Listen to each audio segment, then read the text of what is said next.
Hello, folks. Welcome to PackReacts, another episode. I'm your co-host Jimmy Hadler, along with Mike as our other co-host for PackReacts. On today's episode, we'll be talking about Aaron Rodgers going towards the Jets. He's going to be playing towards the Jets, and we have our new starting QB1, Jordan Love. But before we start, let's hear the Packer fans' thoughts of what he thought when Aaron Rodgers got drafted to the Packers. Rodgers, who the only place he's going to take you to is the toilet bowl, and then you got Brett Favre, who will take you to the Super Bowl. Yeah, I hear you. I'm just saying we're not going to talk about that. Talking about that. Good memories of Ted Thompson as the GM when he drafted Aaron Rodgers back in the day, folks. Back in the day. So, yeah. R.I.P. Ted Thompson, a great man, Yes. really great man for the Packers. Maybe, was in his position a little bit too long, but, not because of him, just unfortunately due to his health issues. But, great GM in his prime. And, Yes. R.I.P. Ted. R.I.P. Ted. Yes. All right. Let's rip the Band-Aid off right away. Aaron Rodgers is, as the news broke out today from the Pat McAfee show, Aaron Rodgers announced he's most likely going to play for the New York Jets in 2023. And the only thing that's holding up is the compensation the Packers are going to get from the New York Jets. What do you think could be some of the picks or some of the return we get back, Mike, for Aaron? Yeah, I mean, that's the big, unknown right now. Mm-hmm. I don't think anyone's disputing that Aaron will be the quarterback of the Jets next year. If you're a viewer of this podcast, which I don't know how many people are, but if you are, you probably know that, my stance has been pretty clear that we probably should have got rid of Aaron last year.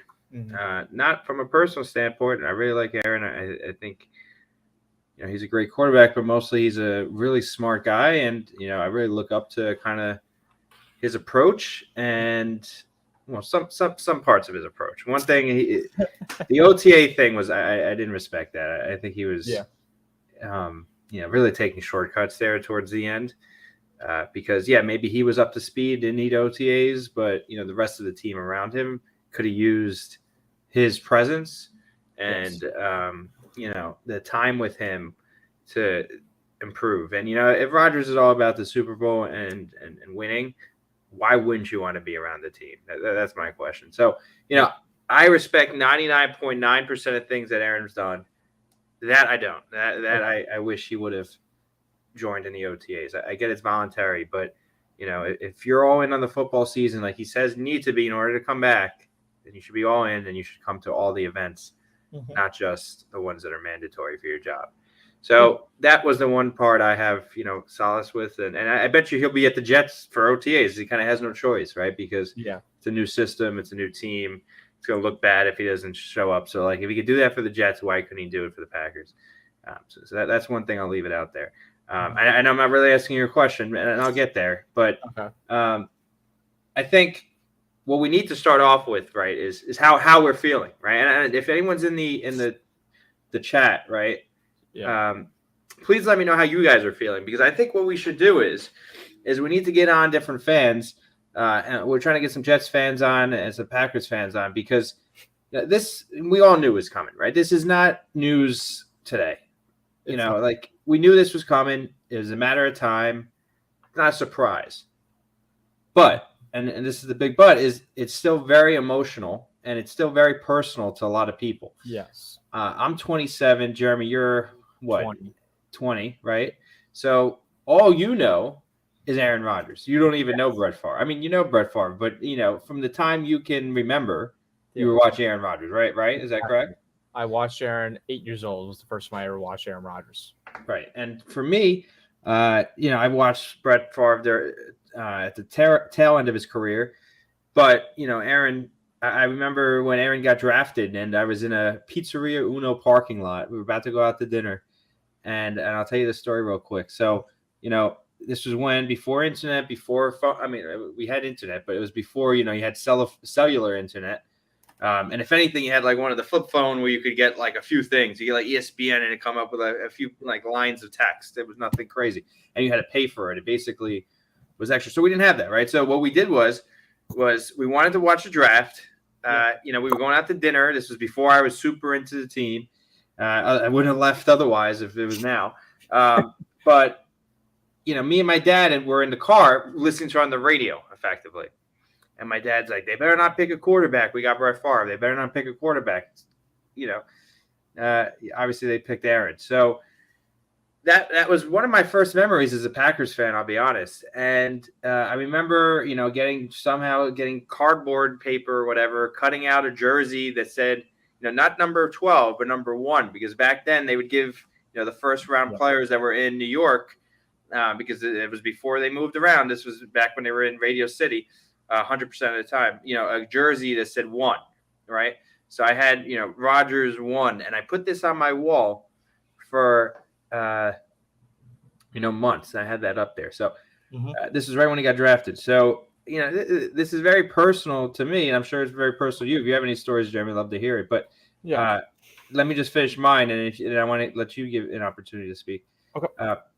But, so Aaron, obviously, we watched him, we kind of grew up with him as the quarterback. It's kind of really all we know. Obviously, we had, a few seasons with Brett Hundley, when he got hurt. Matt Flynn came in a little bit of time. So we've had other quarterback play, and it really hasn't been too, exciting. Yeah. But, Aaron's been our guy, and, say what you want about him. You disagree with the immunization stuff, the ayahuasca stuff, whatever. I think there's one thing about Aaron, right, is he's going to stay true to himself, no matter what everyone else thinks.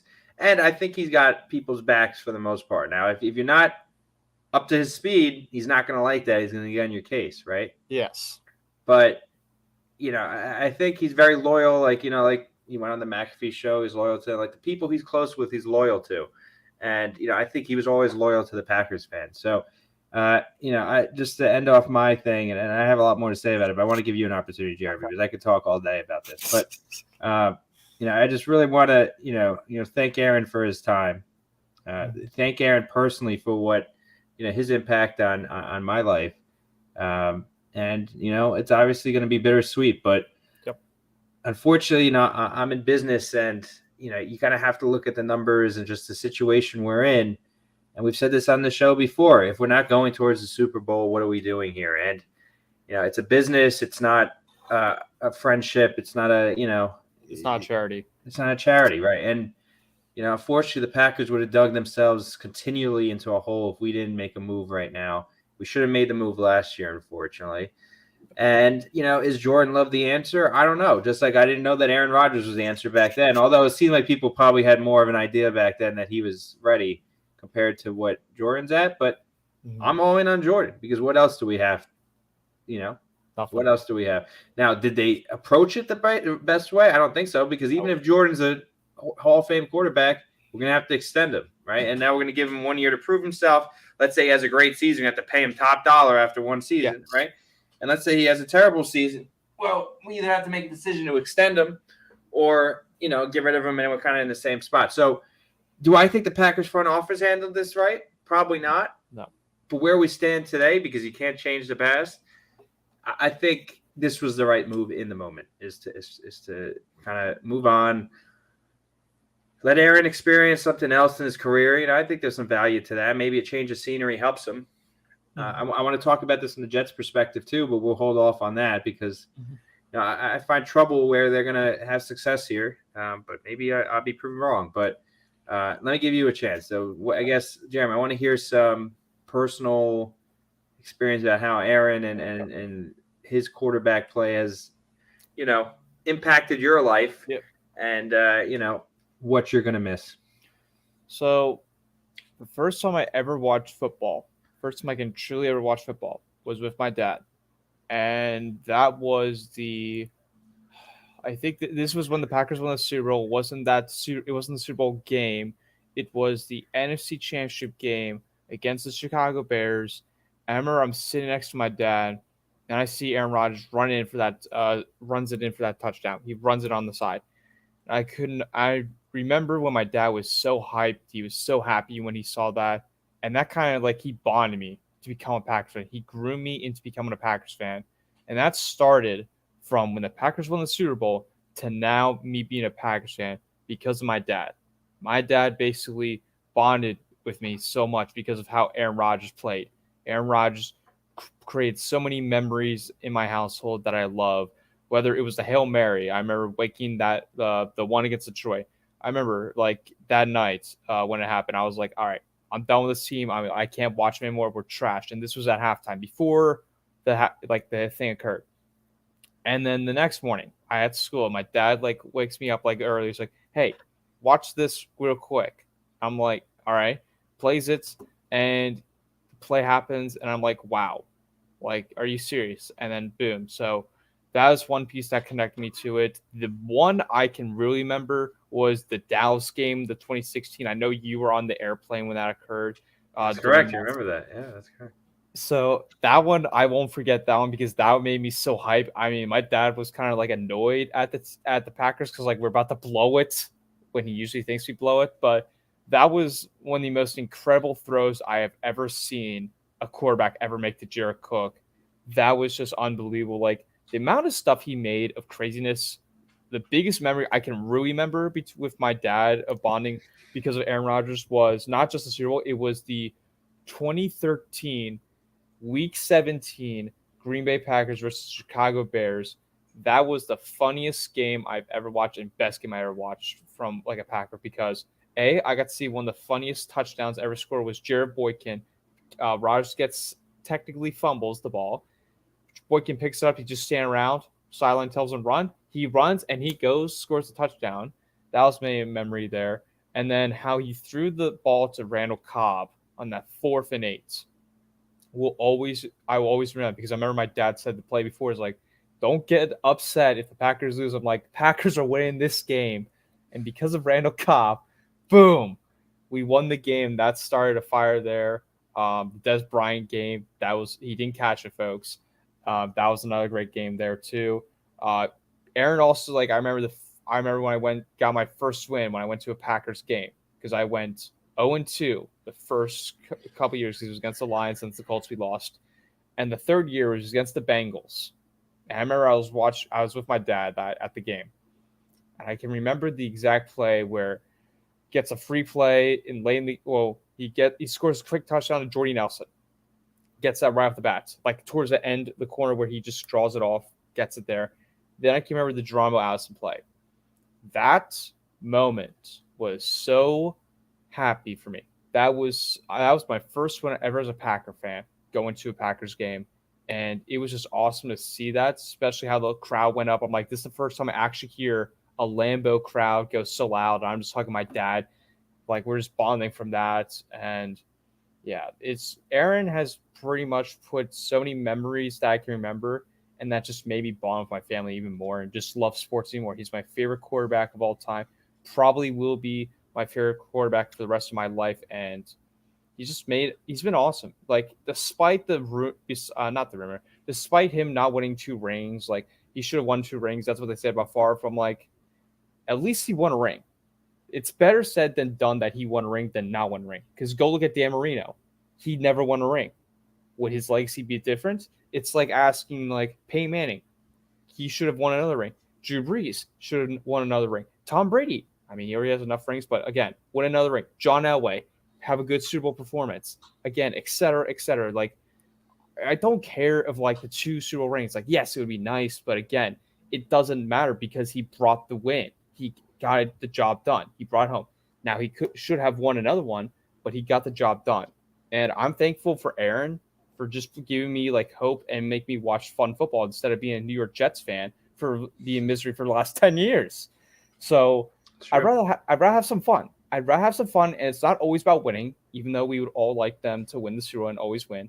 But it's always fun watching your team. And he made fun. He made the game fun for me. That's true. Yeah, I think that kind of brings back to, like we were so good for so long. Mm-hmm. Now, we never got over that hump. A lot larger with is we did get over it once, but yes. Since then we haven't got over that hump. And at this point in his career, I really think that's where Aaron's value lies is getting to the Super Bowl, which he hasn't had much of a track record of recently. So that kind of comes into my concern with the Jets. from their standpoint. But let's hold off on that because I think right now we're kind of in the grieving stage. Yes. Yeah, I mean, it's not a surprise grief. Like, No. honestly, I think there's probably a lot of positives that come out of this. Even more from a Packers perspective. Like, one, he's going to be playing in New York, which is I'm in New York, you're in Philadelphia, Yeah. right? So it's pretty close for us to go watch him play. It's in the AFC, so we could root for him in somewhat. It's not for the Giants, who if you play for the Giants, I couldn't root for him. The Jets, I don't hate as much, so I could root for him on the Jets, and likely we're going to have a reason from a Packers perspective to root for him because I bet you there's going to be some conditional pick. The pick that we're going to, and this is going to go back into your question about compensation, is there's going to be some kind of conditional pick where, if he only plays 1 year, you get this. If he plays 2 years, you get this. If he plays 2 years or we win the Super Bowl 1 year, you get a lot more, right? There's definitely going to be some kind of escalator where there's, initiative or the Packers won't get as much if Rodgers doesn't live up to his side of the bargain. If he does live up to his side of the bargain, then the Packers will get more. I'm pretty certain about that. But before we go into the compensation part, I think, thank you for sharing your story. I think everyone has their own personal story about how, especially in our age group, how Aaron kind of impacted their life. And, it's going to be sad. Moving forward, that's not going to happen anymore. And hopefully, Jordan kind of comes into that position and gives us that excitement, gives us that reason to want to love the game and want to love the team. Yeah. Because, when you have a bad quarterback and you start losing, it's going to get boring, if that's what happens.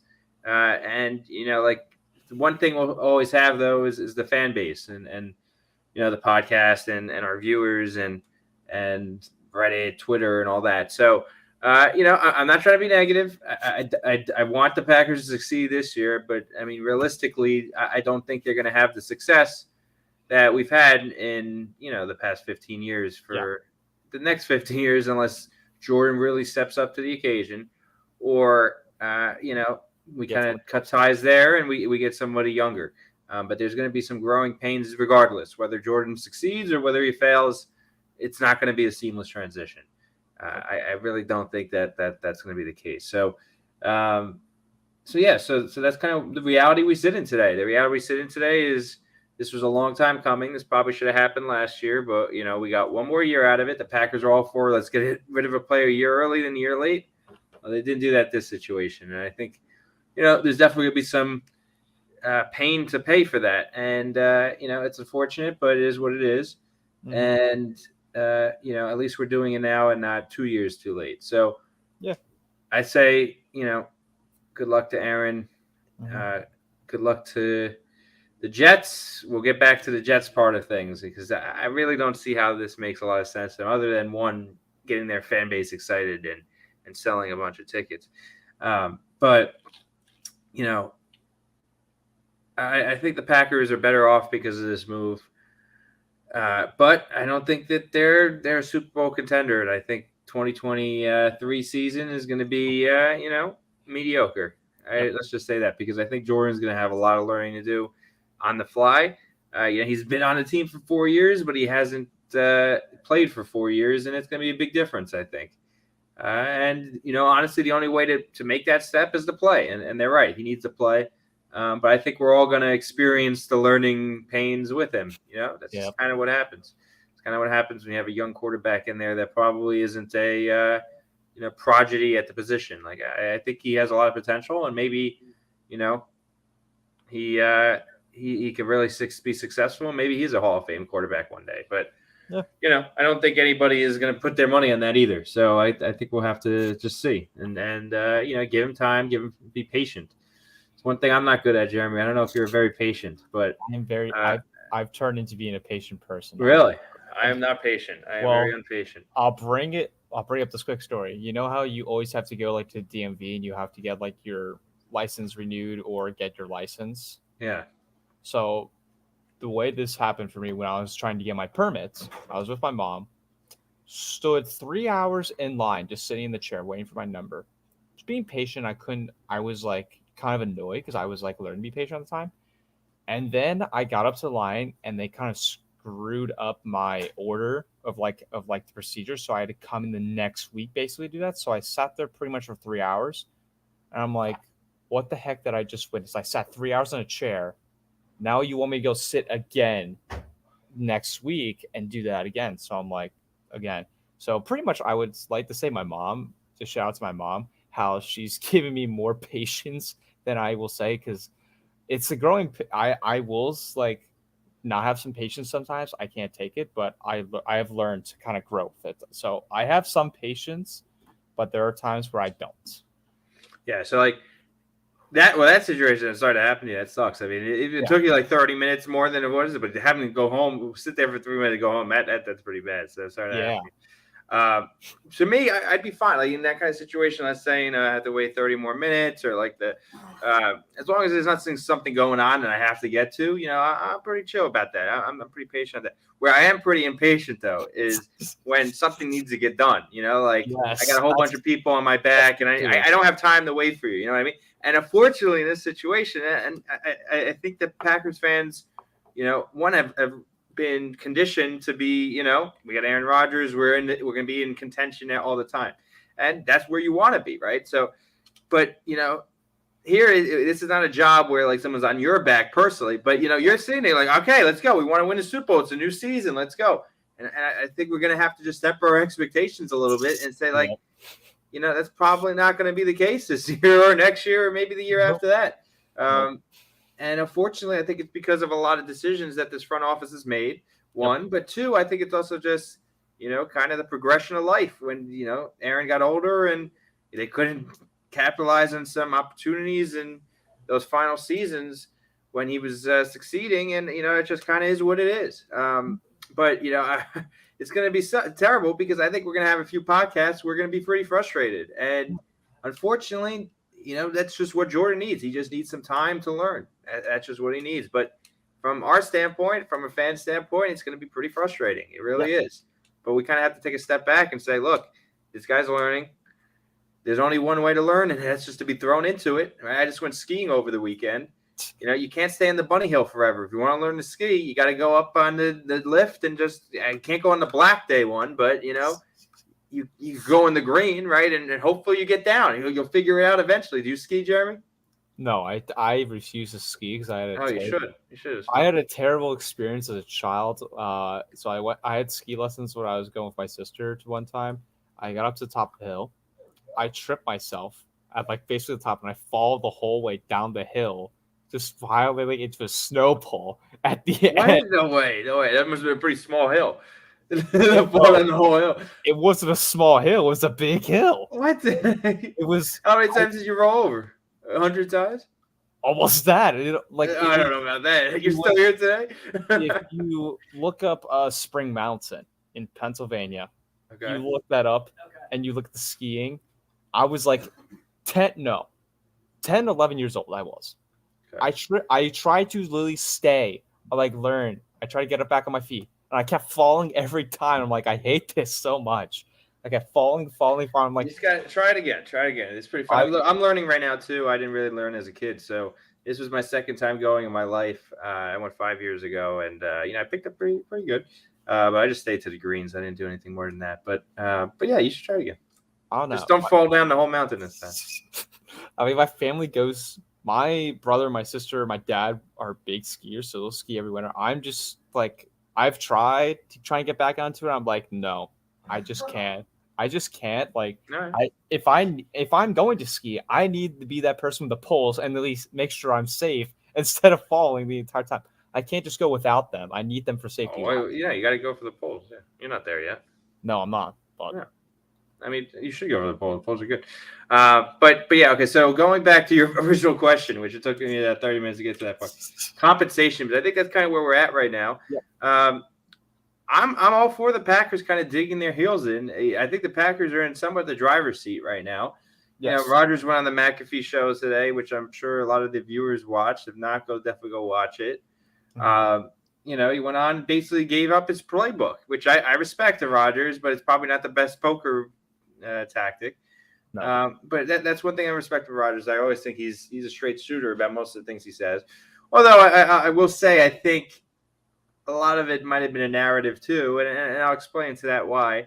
But the Packers, know that Rodgers wants to go to the Jets. Who else knows that Rodgers wants to go to the Jets? The Jets fans, right? So the Jets fans have their hopes up right now, and they basically say Rodgers on their team, which is likely to happen, and I think we all probably recognize that. Although, if you look at the depth chart and look at the official NFL transactions right now, Aaron Rodgers is actually a member of the Green Bay Packers and not the New York Jets.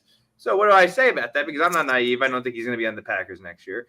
What I do say is that there's still got to be a transaction to be made in order to get him over the bridge onto the New Jersey side, right? Not the New York side, because MetLife Stadium is not in New York. So, the Packers need to sign off that trade is going to occur. Now, I think the Packers need to be realistic. They're not going to get 2 first-round picks. Let's be serious. The Matthew Stafford trade was one thing, but they were also taking on a lot of the salary is being taken on by Detroit and not Los Angeles compared to Rodgers, where that's not the case. So, I think 1 first rounder probably makes sense. I don't think the Packers make the deal without it. I do think they'll probably get a little bit more. I think maybe you get Elijah Moore, so one of the wide receivers from the Jets, and maybe you get a 3rd-round pick next year. Where if they what? Why do we get a 3rd-round pick? Because it doesn't work for us. I'd rather take a That's 4th-round pick. That's the thing. Don't give me a stinking 3rd-round pick. That's all I care. Don't give me well, hold up. So maybe a 3rd-round pick next year that is conditional on the Jets, making the AFC Championship game to be a 2nd, and if they win the Super Bowl, it's a 1st, right? So, and maybe win the Super Bowl. Sorry. And maybe somewhere has to be for Rodgers has to come in for a 2nd season. He has to stay for a 2nd season. Maybe if they win the Super Bowl, it's a 1st. If they get to the AFC Championship game, but Rodgers comes back for the next season, it's a 2nd. It's a 2nd. Yeah. And if they lose the Super Bowl and he comes back, then it's still a 1st. So he wins 1st no matter what. Yeah. Super Bowl 2nd if he comes back the next season. Or AFC Championship game and he comes back in a 2nd. Otherwise, it's a 3rd. Something like that, I think, is fair. I think it's going to be like the Carson Wentz kind of deal. Remember how, like, with the Philadelphia Eagles and the Colts, like how they exchanged it for if Carson Wentz plays this amount of games, then you're going to get a 1st-round pick by the end. So that's where I'm thinking that it's going to come down to probably you have to get 1st round out of this. There's no question you have to get 1st round. The 13th pick. Yes, the 13th. I don't want the Elijah Moore. I mean, no offense to Elijah Moore, but I would feel better if we draft one because there's so much like receiver talent with Jordan Addison, Jackson from Ohio State, and a lot of other guys. So that's my one contend. I don't want a receiver wide receiver. I want to draft one. Then the 3rd one. He would just be like a sweetener for me, though. Yes. It would just be like a throw-in. I don't want the 3rd-round pick, as I just mentioned. It's not going to help us. I'd rather take a 1st-rounder and then a 3rd round, technically, but then as you were mentioning, it could change depending if Rodgers plays next year and everything, so that could turn to a 2nd-round pick. That's what I kind of want out of the deal. That's what I said. Yeah. So you want exactly what I want except Elijah Moore. Exactly. You don't want Elijah Moore, so you don't want the free player. Because I think it will take up a roster spots, and I'd rather you could cut him. Yeah, but I don't. Yeah, but then again, what are we basically doing here? We're just taking his money for goodness sake, just like, hey, you're here for like 1 week and then you're gone. Right now, hear this out, right? And I saw this going around a little bit. I know they just restructured his contract, so I'm not sure if it's even possible anymore. But, I'm sure Rodgers doesn't want to leave Bakhtiari behind. I'm sure the Jets would be open to taking him on. Honestly, I don't think the Packers need Bakhtiari if they're going to, rebuild a little bit here. I would be in for sending him along too and make it 2 firsts, just straight up 2 firsts. Bakhtiari, Rodgers. I would need more than just 2 firsts. I would need 2 firsts and like another like late pick. That's where I'm at. I need like If they're another. going to give it to you, sure. But I mean, also don't forget Bakhtiari's has injury problems. That's true, but then they did remember they did sign Dwayne Brown, which Dwayne Brown's their left tackle for the Jets. So I don't know. So maybe they don't even need him. That's why I said it's probably not going to happen. But I'm sure Rodgers not going to be too happy leaving David behind. But I guess maybe it just is what it is. You can't have everything you want. But you do know the interesting thing about this is if the Jets get all of Rodgers' friends, Cobb, there we got Alan Lazar, if they get Mercedes Lewis, that's basically giving us compensatory picks the next couple of years. So that's pretty much be part of the trade, but it's not technically, it's be part of it. It's like how the 49ers got 6 compensatory picks this year, just because they lost guys. So yeah. I think that's going to be playing a factor is if I'm a Packer fan, I'm not going to re-sign a guy. I want them to get signed by another team badly. Like Mercedes Lewis, he's on his last slims. If the Jets somehow get him, then I'm going to be happy then. I don't want Mercedes back. I mean, I like Mercedes, but I really view this next season as a rebuild. I wouldn't put many resources into it because what are you playing for? Do you really think Jordan's going to come in and light the world on fire year one? I don't think so. So yeah, I think it's going to have to be maybe you could say it's a reload, but I really think it's going to be a rebuild season and a rebuild, in the next few seasons. So I think we need to start stockpiling some picks, make some key moves for some younger players, and try to unload some of these, high cap hit players that are older in their career. And, I think Bach is a key candidate there. Now, I know they just restructured him, and it very, very well may not be possible anymore because I'm sure they had to pay out a bonus. Yeah. So it's likely not possible. But, I think cutting loose from him probably would make sense soon.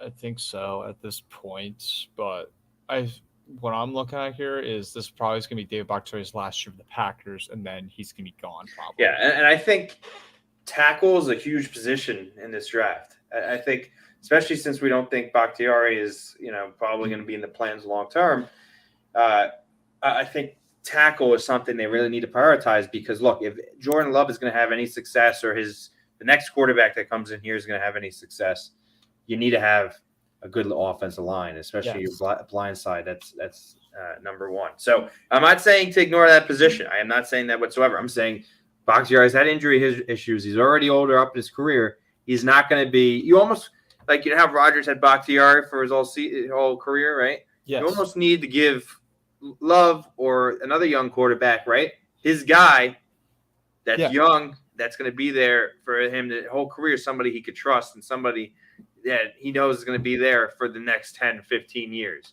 That's what I'm saying, right? Yeah. So I'm not saying let's ignore that position whatsoever. I'm not trying to say let's set up Jordan Love for failure. What I'm saying is we need somebody that's going to be a stalwart at that position throughout the length of our next quarterback's career. And that is called Elton Jenkins. At left tackle. Now we're going to keep moving him around. I mean, possibly. But then you really need to put him at left tackle this season and say, okay, Elton, you're left tackle. No, nothing else. But the thing was we had him there or right tackle, and he was terrible. I mean, he just really wasn't playing well. So I really think he's better off at guard. And maybe Zach Tom is the answer for now. Yeah. But I really think you need somebody that's a top-level talent at that position and probably somebody, if we get the 13th pick, let's get the best tackle on the board at that time because that's a huge position that we really need to make sure we have keyed up and shored up for the future.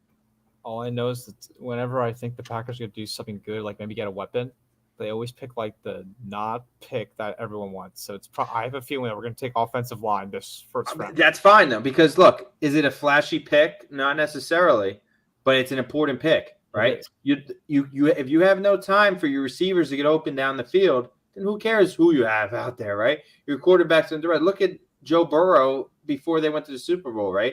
He was even in the Super Bowl season. They couldn't protect him. He blew up his knee that one year, right? He was under constant pressure. You need, especially from the blind side, you need somebody that's a top level talent there in order to be successful in this league. And the Packers are going to have to, strike gold there again. They're going to have to strike gold in a lot of positions. This is why I'm worried. They have to strike gold at quarterback, strike gold at left tackle. They have to strike gold at receiver again, which maybe they did in Christian Watson. Going to have to strike gold in kicker at some point, right? Have a reliable kicker. Yeah. Punter. Who knows if Pat O'Donnell's back? Probably not. He's old too. This is kind of an aging team at some spots. What do you call it? Outside linebacker, right? Like we have Rashawn Gary, but other than who's going to be his running mate? Who's going to come on the left side? Like we have a lot of holes here. Safety, right? Like there's a lot of holes that we need to get good young talent at, and we really need to start stockpiling some draft picks. But the real main thing is when we make the draft picks, we got to make them count. Like you said with the 3rd round pick, that's been our issue the past. How do you have a consistent 6 3rd-round picks in a row suck? Exactly. I mean, that's a huge round. It is. That's probably the most important round there is. Like, obviously, the first round is the first round, right? Well, you need to make sure you make those count. The second, but like the 3rd round is really when you start saying, okay, maybe the top level talent is gone, right? So are we going to get somebody that's really going to add value to our team or just going to be a nobody in a few years? And consistently for the past 4 years, we've picked nobodies. Much. Yeah. And that's been our issue. That is where you make your money as a GM in the 3rd, 4th, and 5th rounds, right? No, very rarely does a 6th or 7th rounder pan out. You could probably just take flyers at that point. Whatever, I'll just take a flyer, right? But the 3rd, 4th, and 5th round is when you can get some good talent, right? That maybe other people passed up on or whatever. Like look at Aaron Jones, 5th round player. Jamal Williams. Jamal Williams, right? What was he? A 3rd rounder, right? 4th rounder, maybe? 4th rounder. 4th rounder? 4th rounder. Jones was 5th. Yeah. MVS was a 5th. 5th, right? 5th. Look at Jermichael Finley was a 3rd rounder. We have Bakhtiari was a 4th rounder, right? Donald Driver's a 7th rounder. He was even later. What do you call it? Just the list goes on and on about players in that 3rd, 4th, 5th rounds that is really important. And just look at our past 3rd, 4th, 5th. We have Amari Rodgers. We got Chase Sternberger. We got Oren Burks. I watched his tape, and I'll go back. I told you the story on the podcast before. I went back to watch his tape after he got drafted. This guy was like throwing his body at people. And that's not how you tackle. You wrap people. He's just like throwing himself at things. Like what I would tackle, right? Like, what are we picking this guy in the 3rd round? Now, he was an upstanding citizen. He was in a bunch of like honor societies, did a lot of community service. Nothing against Oren Burks as a person. He seems like a really good person. But I'm playing football here. We're not doing – I mean, obviously we got to do charity work too. I'm not saying we don't. But when the draft, we got to play football. There's no thing like, oh, he does a lot of charity work. Like, we need – and I just didn't see that in him. Like, he seemed like a real smart guy and everything. But I'm not trying to put him down. I'm just saying, like, he looked like a terrible football player. And what did we see on the field? A terrible football player. Like, I don't know what they saw in him. I really don't. And that's really the one that stands out because they traded up to get him too, Oren Burks. They also traded up to get Amari Rodgers. They traded up for a lot of players, and it's just really concerning the 3rd, 4th, and 5th rounds recently. And that's where the Packers are going to have to make their money if we're going to get better. And, I kind of like Goody. I kind of like him. I wouldn't say I love him. I kind of like him as a person. But some of his decision making, man, I don't know if I could really get comfort behind it. Like, I'll give him credits for his first year. For when he came in as a Packer, he made some good moves by signing. He went aggressive free agency by signing Amos, the Smith brothers, good sign there. And then toward his draft, he made a great move by getting a 1st round pick from the Saints. He got Jair Alexander because of that for Marcus Davenport, who is now a Minnesota Viking now. So the Packers pretty much won that trade there. Then they got Darnell Savage. I mean, Darnell Savage isn't that great, but still, I think that was good value there. They got Rashawn Gary in the 1st round. They got Jordan Love in the 2020, obviously. But when I'm looking at Brian Gutekunst in his draft, he has had success. He has success at finding pieces late in the rounds, besides the 3rd round pick, which is terrible for him. The first 2 rounds when he's drafted have looked pretty good, in my opinion. They have looked pretty good with Josh Myers. I would say he's good. Eric Stokes, again, first 2 in the 2021 draft. You had Quay, which we need to see Quay play smart, as Malafleur always says. You also have Devontae Wyatt, which we'll see Wyatt get a lot of reps this year. Christian Watson, amazing player last year for the Packers. A.J. Dillon in the second round. Like, I will give credit where it's due for Brian Gutekunst, where he has made some moves.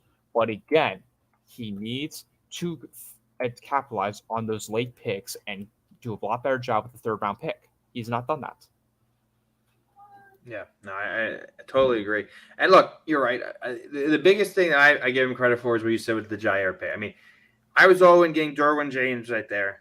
Packers could have got him. They could have got him. Derwin's had a good career in San Diego or Los Angeles now. Yeah. But to take that pick and pull off what he did, getting another first the next year and Jair, that was pretty magical, I got to say. That was pretty genius. But that was a good move, and he's had great moves, but I'm not sold on him yet. I really am not, and I think this is really where him and LaFleur are going to make their money, and really the best part of this letting Rodgers go, right, is it's going to take all the make off, right? Yeah. It's like having a real mediocre looking person, girl, boy, whatever, go to a party, right? They're all dolled up, they all look good, right? Okay, yeah, sure, they look. But then, you take off all the makeup and all the lights and stuff, like, maybe not so much, right? So now Aaron Rodgers was the one that was, probably running the show a little bit, right? He's gone, right? So now who's it going to be on? It's going to be on Goody and LaFleur to get this team to be a winning team again. And if they are, sign me up because, it's going to be tough to go from quarterback to quarterback. If Goody can pull off Rodgers to Love ends up being really good. Everything we went through was worth it. Everything as we went through was worth it. But if that's not the case, right, and this team goes into a tailspin, there's only two people to blame it on. And there's really only one person to blame it on. It's Goody, yes, and LaFleur to some extent, but mainly Goody. So, live and die by the sword. He picked Jordan Love. That was his decision at the time. He doesn't. I agree with him. The worst time to want a quarterback is when you need him, right? Yeah. I get that. It was a risky move because you could have got a good piece of that to get the Packers over the hump. And I really do believe they could have got a good piece of that pick that would have helped us win in the next 2 years when they needed to win at that time. But instead they got Jordan Love. He didn't basically nothing for 4 years, but maybe he's going to pay dividends now for those 4 years, and that's the analogy, or that's the mindset there. That's the reason why we did that. So this is the time to tell. And at some point, we got to see. Sometime we got to take off the makeup and say, "Oh, is this team that you guys built going to win?" And this is it. So this is why, it's from a personal standpoint with Rodgers, it's sad, but from a team standpoint, this is the right move. There's no doubt about that because we need to see. Can we win without Rodgers? Because Rodgers is not going to be there forever, and we need to do it eventually, right? I want to now go to the Jets part at some point. Okay. So, do you have anything that I did want to kind of touch, going back to that part. I want to touch on Matt LaFleur a little bit here. So, there has been, given Matt LaFleur's history with quarterbacks, he's coached from the Atlanta Falcons when he was with Kyle Shanahan. Helped Matt Ryan win an MVP award. So I give him props there. He also helped the Rams offense with Jared Goff at the time be good in the 2017 season. Then he helped Ryan Tannehill also become better. So I think he has a history where he can develop quarterbacks to be good, and I think Matt LaFleur can. And especially with our quarterback coach who helped coach Rodgers his first couple seasons, he's helped Love a lot apparently. So I think that this transition between the coaching is going to help Love be a better player. Now, of course, we're going to have to go through the growing pains as you mentioned before. So I give credit there. But pretty much this is going to be Goody's fault in the majority part. If Jordan Love doesn't help out, as you mentioned before, doesn't be a successor for the Packers, then Brian is gone. Yeah. I mean, they just got new contracts. It might take a while. What's his name's out the door pretty soon. Mark Murphy, just because of his age. Yep. What Mark said there is a little bit. He's probably, again, I respect it because it was honest, but it's probably not the best. No, it wasn't. Did you hear what he said? It's probably not the best. CEO talk. Yeah. Probably not the best CEO talk. Which I'm actually very straight shooter. I respect telling people as it is. But, in the media, you kind of have to play the games a little bit. You kind of have to, because otherwise, you have a whole bunch of media circus. You have people taking your words and spinning it. And, I just don't think he's very good at that. But I really do respect Mark Murphy. I think he's a good guy. But, sometimes in that role, you have to be a little bit of a bad guy at some points, and a little bit of I think Goody kind of buttons it up too much and kind of very fake about it. Yes. I think Murphy is very real and very, very cool about it. I think there's a middle ground, like, look, guys, we just can't talk about this right now. Like, this, you know what's going on. Like, I just can't talk. I'm here to give you a straight answer, but I just can't talk about that right now. Like, you kind of have to deflect by being honest, almost saying, like, I know I'm deflecting, but what do you expect me to do but to deflect, right? Like, just be like that. Like, Rodgers kind of said that when I don't know if you saw the Brandon Marshall interview. Yeah, he's like, Brandon Marshall, like, tell me what's going on, Aaron, and he's like, nah, not today, Brandon. I can't do that right now, He's like, come on, give us something. And he's like, all right, well, it's gonna come soon. It's like he wasn't gonna give him the answer, but like, he's not telling him like some BS story, like, well, there's conversations between me and the Packers, and we'd love to go back, but like some BS story that everyone knows is a lie, right? Yeah. Which is one of Rodgers' credit, because he does that a lot. He knows how to play with the media. He knows how to drive up those clickbaits. He knows how to be smart of the way he says stuff. Right, but I think he's also honest about it, and I think there's very transparency is very important. I think we should always be transparent and saying what's on our mind, but also maybe not saying everything if it's gonna blow back. Yeah. So that's that.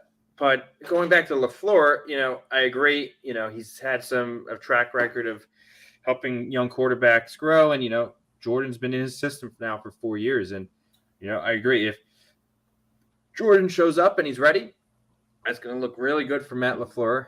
It's going to look good for Rodgers too, because I'm sure Rodgers helped him out. Yeah.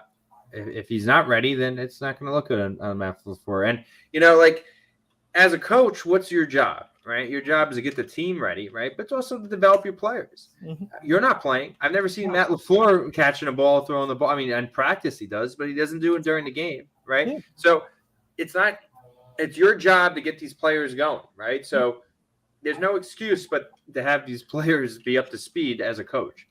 In like the working world, if you're a manager, you're doing your own work, plus you got to get somebody up to speed. So you're like a coach and a player at the same time. So, like, there's only so much I could do as a coach, right? Because I also have to be a player. But as a coach in the NFL, you're a coach, right? That's what you do. You get your players up to speed. You get them ready to go, because you're not the player, they are. So, they can easily be judged based off the performance of their players. Yeah. And, I think it's going to be a great experience for us to see, is Matt LaFleur the coach we think he is? Or is it kind of Rodgers masking some of those issues? Because I'll be honest, I've seen some red flags on the floor. We've talked about that before in this podcast.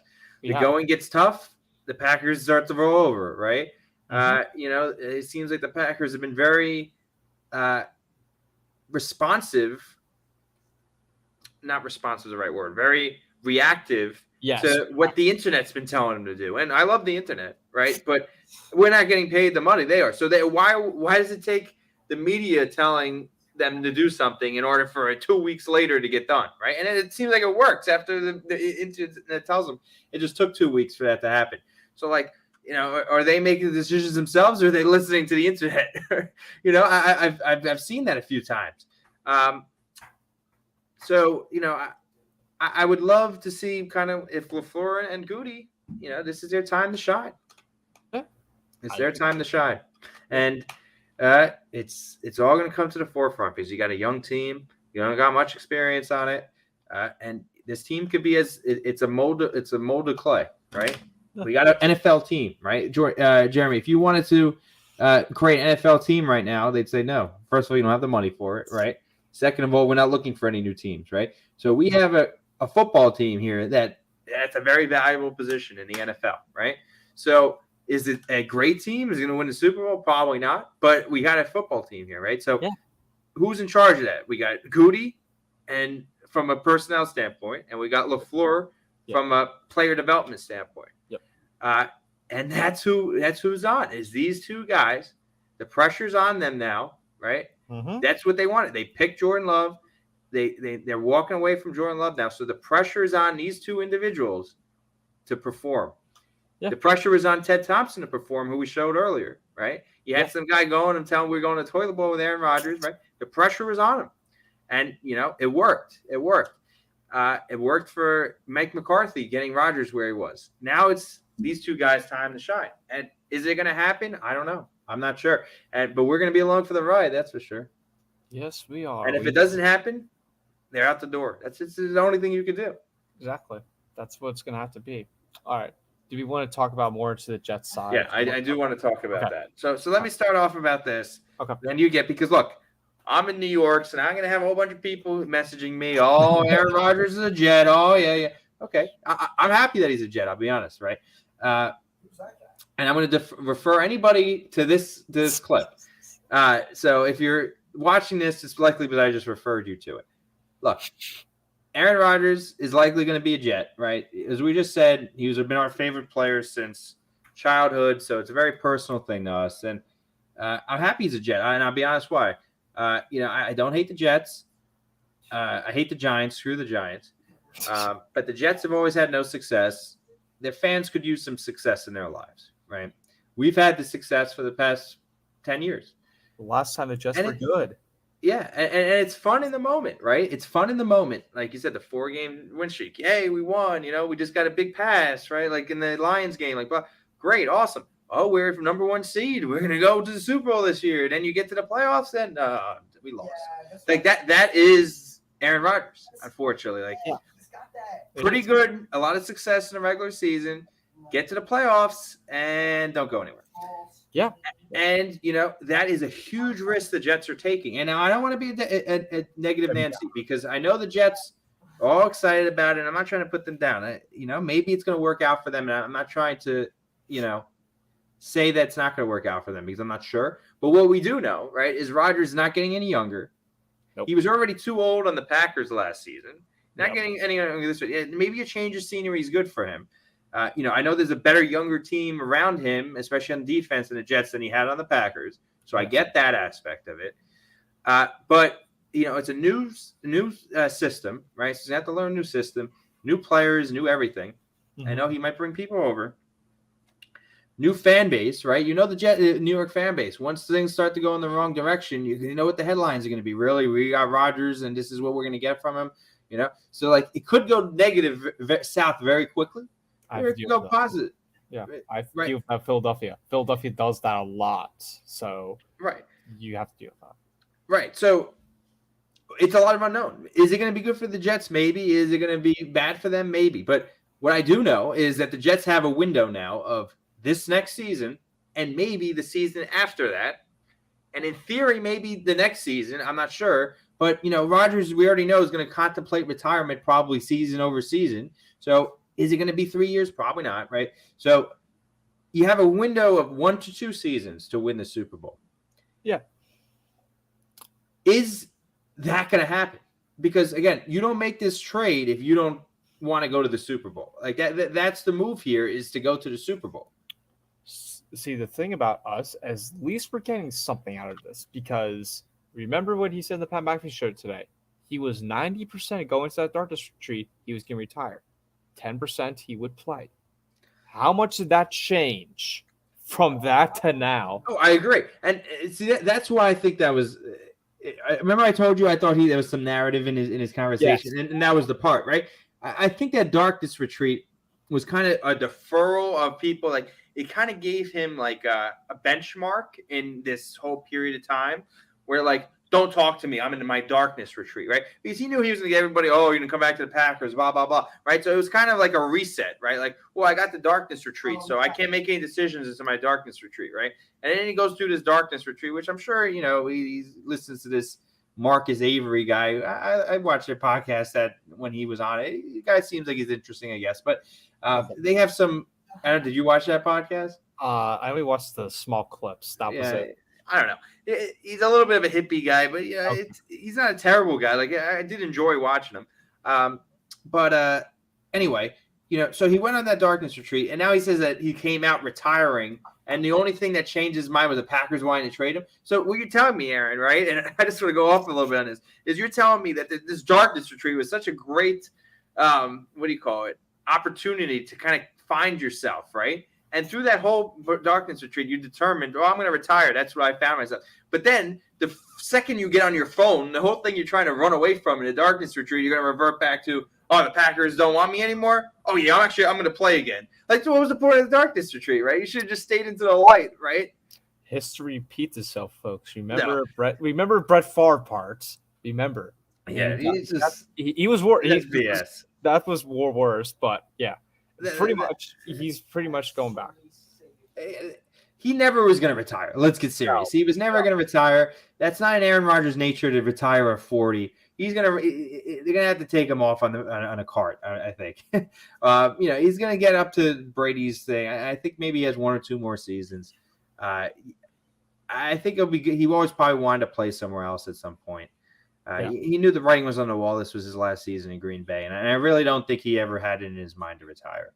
I think he's going to come off and play that just to look like he's not the bad guy in the situation. And I don't think he's the bad guy, even if he wanted to leave. I think that's just kind of what happens.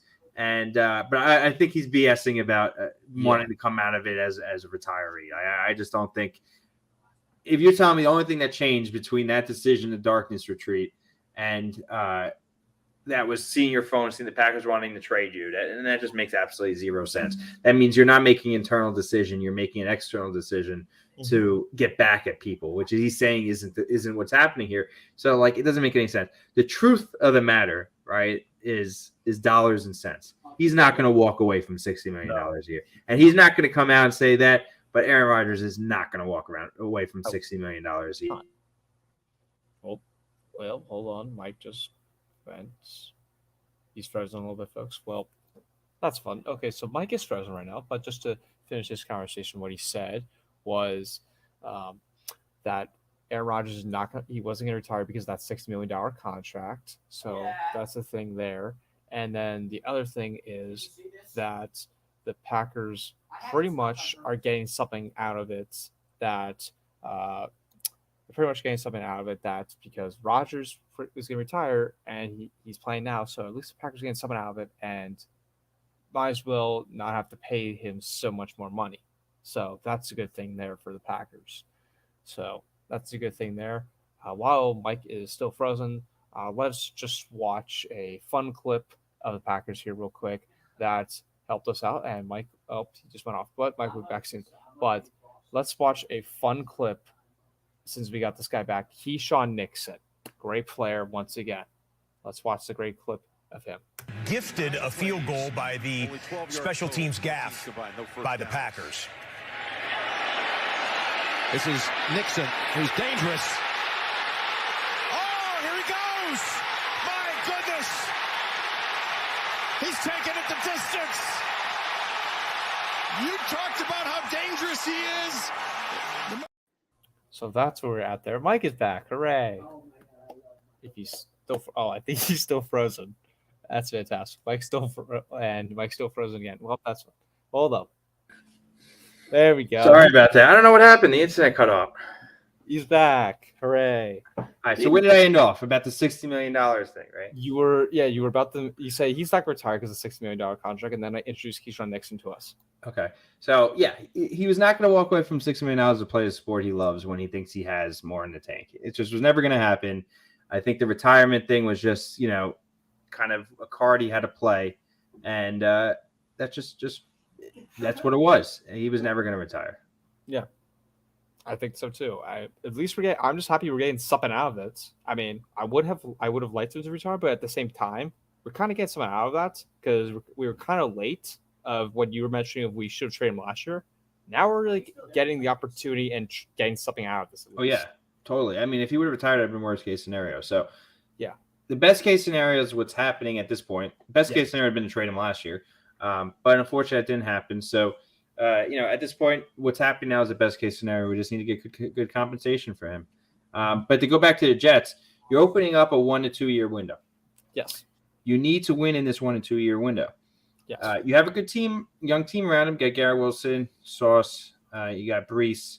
Yep. You got a good defense, and Yes. you got a good coach and Salah. Yep. You got a lot of the pieces. The missing piece was probably a reliable quarterback. Now you have Rodgers in here. He's a reliable quarterback. Maybe he's a game manager. Maybe that's all you need is a game manager. And maybe the Jets win the East. Maybe the Jets make the playoffs. Do you really think that Rodgers is somehow going to be able to put it together in his first year at a new team to win? There's only one number one seed, right? So you're going to have to go the wild card, divisional, conference, right? Super Bowl, 4 games in the playoffs, win all that on a new team, right? A young team, right? They're a young team, and win the Super Bowl this year. When you're going against, right? If it was the NFC, maybe I would see if the Jets were in the NFC, maybe I could put a lot of money down on the Jets making the Super Bowl, right? But you're going against Mahomes, you're going against Burrow, you're going against what do you call it? Lamar, Herbert. You're going against Josh Allen. Yep. You're going against Jacksonville with what's his name? Trevor Lawrence. Trevor Lawrence. You're going against I'm sure there's somebody I'm missing. Jimmy Garoppolo now with Devontae in Oakland, which is the Jets on the Oakland on Raiders schedule. We should look on that. Yeah. But I'm sure there's somebody else I'm missing. There's offense Tua. Yep. Tua within the division. Mac Jones. Yeah. Obviously. But I think the Jets become probably the second best team in the East with Rodgers, behind the Bills. Now the Bills are missing or losing a few pieces this year. They do play the Raiders away next year. Oh, nice. So that'll be a good storyline. But yeah, I mean, I don't know. Maybe they will. Maybe they'll come out and they'll really play well in their first year. But more than likely not, they won't. So right. So let's say in that situation they don't. Right. Well. You got Rodgers. You sold a bunch of tickets. That's the one guarantee here. They're going to sell a bunch of tickets. You're going to have a really excited fan base. Sell a bunch of jerseys. There's a lot of money to be made in this, and that's why I think they're really going to do it is because there's a lot of money to be made in this. Just like when Favre came over, there's a lot of money to make there. Yep. But I don't think they're going to win the Super Bowl this year. No. So now now the Jets are in the same position we are in. Am I going to come back? Am I blah blah blah? So. Now you're in that situation. Maybe he comes back next year. Maybe he doesn't even have that issue. He's like, no, I'm on a new team. I want to try it out at least 2 years. Okay, same thing runs next year. Do you really think they're going to make the Super Bowl next year? Maybe. Maybe they will. Maybe they won't. Maybe. But you only got 2 shots at it. We've had 15 shots, right? And if you go back to my meme that I put up, the Spider-Man with his 15 years, 2007, 2008, 2000. I'm going way too far, but 2012, right? 2013, 14, 15, 16, 17. All these years we've got to the playoffs, just lost, right? Yeah. If Rodgers has done that and has a track record of 15 years and he's done that, what makes you think he's going to go to the Jets and all of a sudden, oh yeah, we're going to the Super Bowl now? I don't see that happening. So. The Jets, I think, are going to stunt their growth. And this is really what I think is going to happen if we – and we could take a screenshot of this or a screen grab and play this back when our podcast is still going on for 3 years. Congratulations, by the way. PackReacts podcast just passed a 1-year anniversary. Thank you for tracking that, Jeremy. I did not track that myself. So that was news to me. I can't believe it. Instagram. I just saw that on Instagram. I was like, oh, shoot, we've been a 1-year anniversary. We started in March? That was – wow. Yeah, I guess we did because we had the draft and all that. Yeah, okay. So what do you call it? You're going to have a really good young team that's probably missing a young quarterback, right? Now, let's say you go out, have a not so great season, or you go with the 13th pick and pick a really good young quarterback this year, right? Mm-hmm. That could be the thing the Jets need for the next 20 years, right? That's it. The Jets are going to be a powerhouse team. They're going to be, you just got your Josh Allen. That's the missing piece the Jets needed. The Jets are the team, right? Instead – Broncos kind of bit because remember how with the Broncos they're just a quarterback away, so now it's the same scenario with the Jets. Right. And now instead you got Rodgers for 2 years and you're all in. So now you're gonna blow a bunch of cap on Rodgers, right? Yes. You're gonna do all this stuff, right? And then if it doesn't work, you're gonna be on the other side looking around like what happened? We had all this young talent, and then Rodgers came in here and he sold a lot of tickets, he sold a lot of jerseys. But we didn't get anything to show for it. And the Packers got some draft picks, and the Packers now are 2 years ahead of us to getting better. and we're not. We're just not anymore. Maybe we still have Garrett Wilson. Maybe we still have Sauce Gardner. So we're okay there. But, we didn't grow the past 2 years. We kind of stunted our growth. And I fear for the Jets that's what's going to be the reality in this situation. And I do feel bad for their fans, honestly, because they've been 15 years. Maybe they have 2 years of okayness, of excitement, right? And then let down. Or maybe they'll win the Super Bowl. Maybe I'll be wrong. But more likely than not, there's only one team that wins the Super Bowl, right? Yeah. That's the conundrum of the NFL is you do all this stuff, right? But there's only one team that's going to win at the end of the day. And everybody's going after the same thing. So you can do all this stuff. You need to have more than a 2-year window is what I'm saying. To put all this effort in just for a 2-year window and get all this excitement, the chances are that you win the Super Bowl in these 2 years are so small that it's unlikely. Now, the position I want to be is the Chiefs with Mahomes. The Bills with Josh Allen. A really good young quarterback that's 24, 25, 26, right? That I can give a 5-year deal to, and that guy's going to be here. He's mine, right? And he's a real good player, and he's a player that other players want to come around. He can still mobile. That's who I want, and maybe Jordan Love will be that guy, and that's why we have some excitement, right? Like think about this, Jeremy. If Jordan Love is the guy, right? Who's better off, the Packers or Rodgers? Even if I'm sorry, the Packers or the Jets. Even if the Jets make the playoffs this year and the Packers don't, right? If Jordan Love is the guy for the long term, the Packers are in a much better position. Exactly. I agree. I absolutely agree. I think with that, because what have we talked? Mike? What have we said for many times on this podcast? We're in the middle of the river. We've been stuck in the river. Flow down the river. We got to flow down the tier because right now it's the Roger tiers from the Packer fans. We're flowing that down. We're moving past the chapter. If Jordan Love's our guy, then we're good. We're fine with that. And if he's not, well, then now you know. Now you know that at some point, there's a value to now you know, and we'll move on to the next guy. Like this. The good thing about this is, it's a business. It's not a relationship. It's not like we can't date around. Like we can date around. This is it. Like we're gonna have one thing the Packers have to do this year is draft a new quarterback, right? Because we're gonna have to have a backup for Jordan Love, right? Yes. So I think in the top 2 rounds, even I'd really prioritize quarterback. 1, to give Jordan Love some competition, right? And 2, I really think this is the case. If the worst time to need a quarterback, Jeremy, right? If this is the thing, is when you need him, right? I'm almost in the boat. I want to pick with my first round pick, whether it be 13 or 15, the best quarterback on the board, because we have Jordan Love for this year, right? But I want to light a fire under him, saying, Jordan, if you don't, perform now, we have another guy waiting in the rings, right? Well, and go ahead. I wouldn't. Well, because of the quarterback class this year, I don't think it's necessary for us to draft a quarterback with this first round pick because the best quarterback's going to get taken in the top 5 picks, probably with the Panthers, the Colts, like Bryce Young, CJ Stroud, Anthony Richardson, rumored to go. So those 3 guys are going to be off. You have Will Levis, which I don't really trust, a Kentucky quarterback.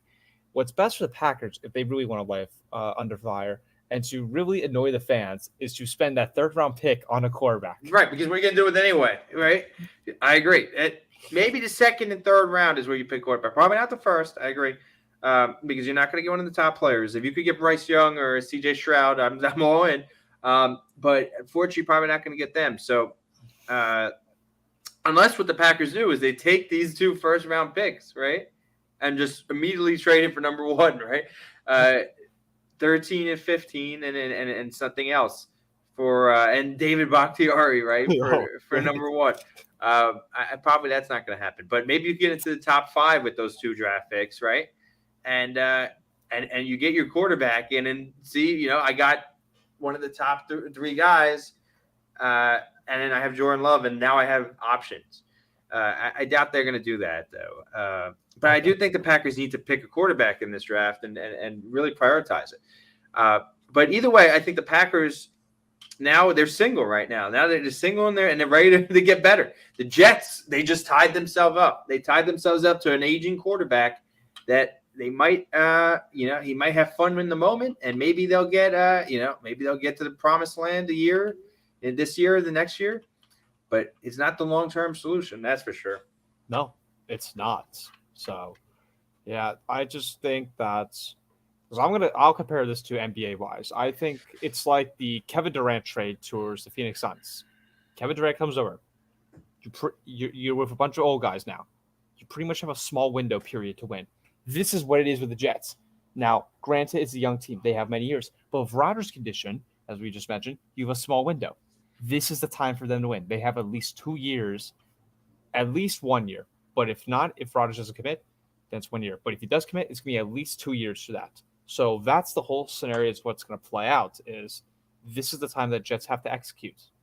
They have to execute. If they don't, then you made a bunch of money, but you didn't win a ring. So, and the Jets are now the Packers. They're all in mode for Aaron Rodgers. That's what it is. Unfortunately, at this point in your career as a superstar quarterback, you become the focus. You become the focus because you're just. It's not about the team anymore. It's about you because that's it. Like you're on a clock. This is not. The business world where you sit in a desk and you just type away. I could type away till I'm 90 probably, right? I can't play football till I'm 90. There's a shelf life of a football player. So as you get older, if you're going to – and they're expensive. Rodgers is not playing for $10 million a year. He's paying for $60 million a year, right? So, if I had a great quarterback that was young that's paying for $5 million, I could build around him. Now, I'm paying Aaron Rodgers $60 million to sit in the pocket. And hope he can win me a few games that way. So, the Jets are all in on Rodgers, and, it might work out. But more than likely than not, just because of the conundrum we told you, the NFL, where, there's only one team that wins, and there's only one fan base that's happy at the end of the day. So what's more likely than not is that the Jets are going to waste their time and stunt their growth. But they're going to have some fun during the time. They're excited. I'm seeing the memes going. We got Rodgers, It's whatever. Good. That's great. That's great.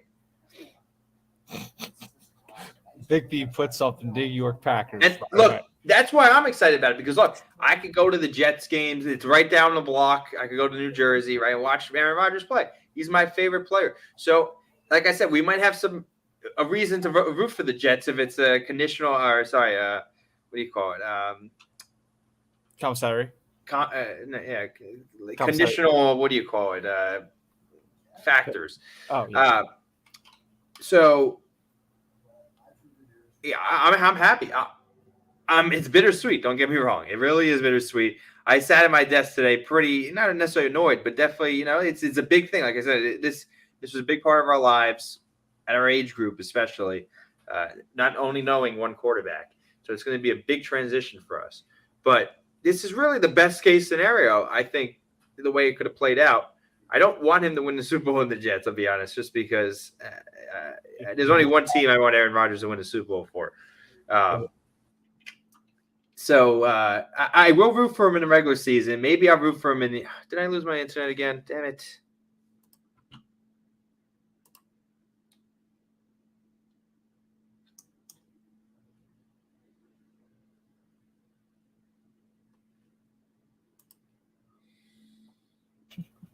Yeah, there we go. Oh, I'm back. I'm back too. Okay. So we're in our darkness. Oh my God. What's going on with my internet? This internet's terrible. We were in the darkness retreat for like 5 seconds, folks. Yeah, well, I was about to retire from the podcast, Jeremy, but I looked at my phone and I got a text from PackReacts podcast. Sorry, Pack a Day podcast telling me that Jeremy was trying to join their podcast instead of mine. So I said, I'm gonna come back. I can't let him do that. So yeah, that's it. So good luck to the Jets. I really have no ill will against the Jets and their fans. I really do hope they have some excitement because they deserve it. But I hope they don't win the Super Bowl. That's all I have to say. Mm-hmm. Yeah, I'd say that I want Rodgers to win. But I don't want to win the Super Bowl with the Jets because then it'll just annoy me more because we could have won a Super Bowl with him again. Yeah. So, I don't think they would have won with him either way. If he's going to win on the Jets, it's because of the team around him and maybe the change of scenery was good. But I'm not too worried about what could have been on the Packers. I think the Packers weren't going to win regardless of Rodgers with Jesus as quarterback. I just don't think this is a team that's going to win. I think the Jets have a better team around Rodgers than the Packers would have put around him. But still, I think it's a harder conference, and it's going to be tough. It's a young team, and it's a team that's not used to winning. Fan base that's not used to winning. No, I think there's a lot to say that there's a lot of momentum that comes in, a lot of and just kind of that swagger as a team. I think Rodgers is going to bring that swagger, but is the team going to have that swagger? Maybe not. I don't think they will. I just don't see it. But I do like to give a quick shout out to Big B for finally done with his final chemo. Oh yes. So I would like That's to great give news. I would like to give the appreciation to him. He was a fantastic person to come on our show here. But good. No, absolutely. That's what I'd like to thank him for. Just like his health wise, I'm just happy that he's good. And I also like to say he's the best Packers reporter besides Wes for reporting the Packers. Yeah, we should reach out to him, see if he wants to come back on the show. I really want to, personally congratulate him because, that's something that I couldn't even imagine having to go through, especially at a young age. So when I first saw that, my heart went out to him. And, he seemed to do a great job in everything he did. Now, I wasn't there with him, and I can't even begin to speak for that. But, it seems like he's on the other side. So that's awesome. And congratulations, Big B. That's the best news of the day. Or of the past week, because I think it's been out there for a little bit. Yep. And then especially towards him beating Aaron Rodgers too, which is just awesome to see his favorite quarterback. I know he loved Aaron Rodgers growing up too. So yeah, him just to meet Rodgers is also pretty cool how he got to talk with him for 30 minutes, got to break the news of his broken thumb, which is pretty funny too. So it's just pretty cool of how it's just pretty awesome how he got to get through that, and he got to see that experience too, which is awesome for him. But at the same time, he got through chemo, so yeah, I have to give it to him. Yep, great job, Big B. Shout out. According to Pat McAfee. You know how the story originally broke? No. It was this Packers podcaster named Big B who was on his Make-A-Wish weekend, asked Rodgers, and then tweeted it. Scooped all of us. It was amazing. Shout out, Big B. Big B. Love you, Big B. Oh. Great. I mean, I was kind of annoyed, but good for him. Whoa. Jesus Christ. Well, I mean, I want Make-A-Wish. Yeah, Make-A-Wish. Down, you assholes. I was annoyed. Yeah, it's one scoop, prick. A make-a. Good job, Big B. Anyway. I mean, I just like to say he's a very reporter. He would at least he would know the source compared to Adam Schefter, which Adam Schefter got roasted today. So, like I said, that's. So, I guess that's where we're at. Mm-hmm. I think we should definitely try to get some Jets fans in the, on the podcast. So, I'm going to reach out to a few people, see if anyone wants to join. Definitely love to get their perspective too. But I think it's an all-in move for the Jets. Mm-hmm. We'll see where it goes. We will see where it goes. But, folks, that will do another edition of PackReacts. Mike, where can they find you as we do our usual? So you could find me in the land of Aaron Rodgers now.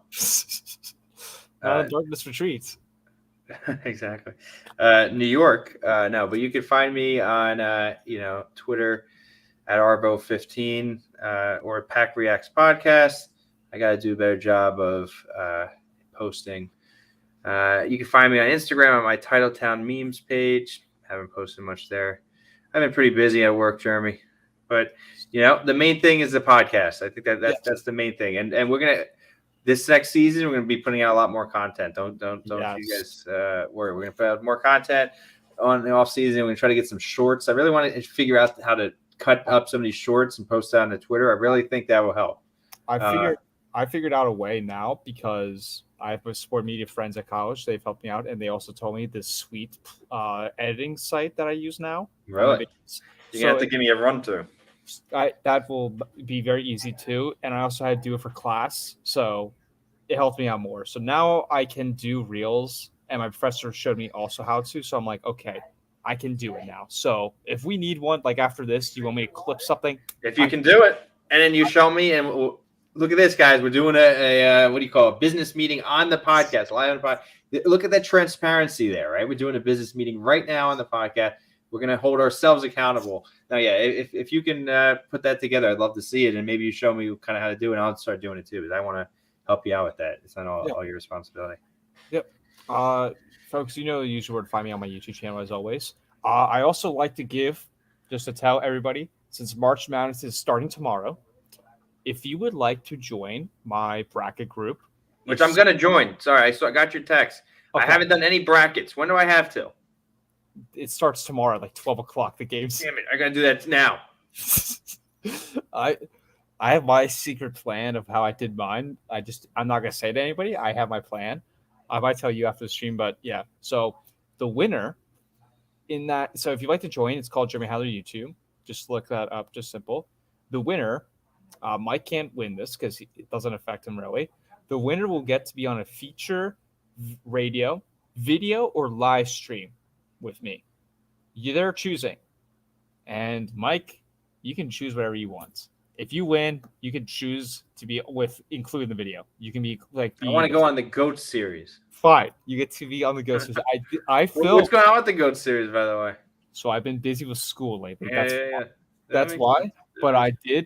But I did film. I did film one video, which was the returners in a funny video with my best friend. The one which he will be on this show soon. We still have to figure out the details yet. So he will be on as we're still doing our transaction business, as Mike just said. We're still figuring out the details for that. And so there's that. I've been trying to get baseball done, which has been a painstaking annoyance of editing because I finished the American League. So I have that part. The National League is so annoying me right now because I'm at 40 minutes. And I got 15 seconds, actually. Okay. Well, I don't understand the joke there. The joke's there because of the new pitch clock that they instilled. Oh, how's that going? I haven't watched any of the spring training games. It's very good. It's good, yeah. So I discussed this on the radio with my other buddy, Jack. So the only problem I've seen is it creates more pressure for the pitchers, and I think it's risking pitchers' health. Right. Because I've seen more injuries. Yeah. So I've seen that, but besides that, it's been fine. The games are 2 hours and 30 minutes. Really? So it feels a lot different when you're watching the game the entire. It's boom, boom, boom. An inning can be done when you go to the bathroom. It can be done like that. Wow. Well, it depends when you. Is that good? I mean, I think it's good. Yeah. I think it's good because a lot of people are tired of watching it. I mean, for me, I don't care how much long it is, but I think for the painstaking of time, I think it's better to do it less time than 30 hours. It was different. It's 30-minute different than the average of a baseball game last year.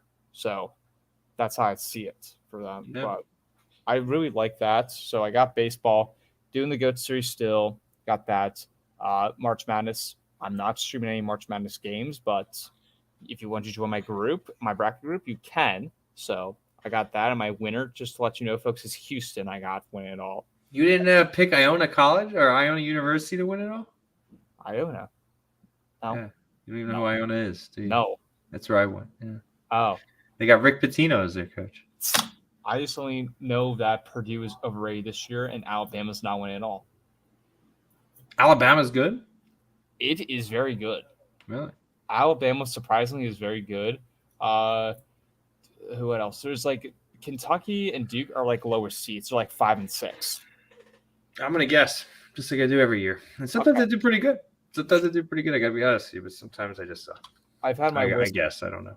My worst experience ever doing a March Madness bracket was my number one pick lost in the first rounds. Really? Yeah. One year I did actually really good.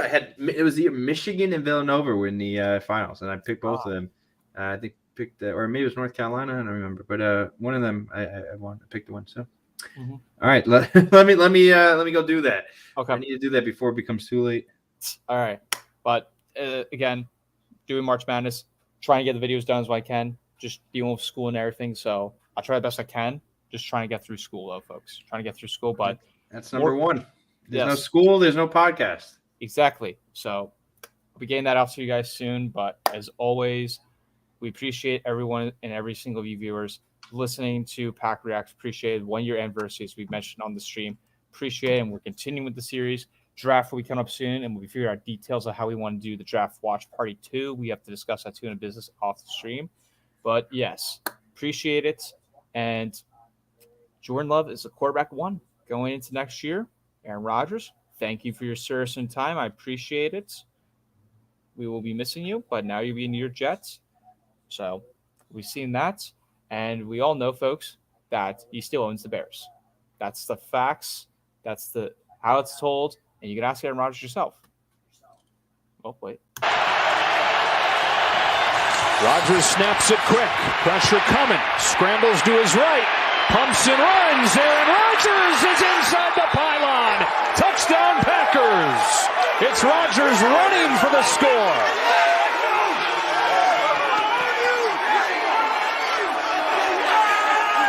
Right on cue, Joe. So he still owns the Chicago Bears and always will. Appreciate you, Aaron Rodgers, being a Green Bay Packer. Always will be in my heart, and we always remember as a forever Green Bay Packer. But that closes another edition of the episode of PackReacts. I'm Jerry Hadler. This is Mike Arvano. We're the co-hosts of PackReacts. But as always, folks, go Pack Go. Go Pack Go. That's not changing. Go Pack Go. Go Pack Go.